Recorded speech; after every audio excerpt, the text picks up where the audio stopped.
শীতের সন্ধেবেলায় কিন্তু গরম গরম এক কাপ যদি হট চকলেট পাওয়া যায় তাহলে কিন্তু মন্দ লাগে না। চলো দেখে নি কি করে হট চকলেট বানাতে হয়। প্রথমেই কিন্তু নিয়ে নিলাম আমুল গোল্ড দুধ, যে কোনো ফুল ক্রিম মিল্ক নিলেই হবে।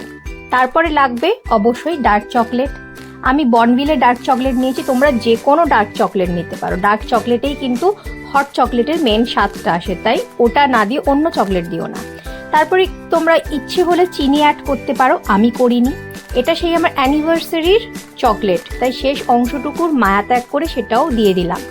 কারণ সেই যে কথায় আছে, যত গুড় তত মিষ্টি, তো চকলেট যতটা বেশি হবে ততটাই স্বাদ আসবে। তো একদম ভালো করে চকলেট দিয়ে গাঢ় করে ফুটিয়ে নিলাম, ব্যাস আর কিছুই নয়। আর অবশ্যই কিন্তু হট চকলেটের একদম গরম গরমই খেতে হবে, না তো কিন্তু স্বাদ বোঝা যাবে না। শুনে নাও আমার হাজবেন্ডের কি বক্তব্য, যে কেমন হয়েছে এই হট চকলেট। দারুণ।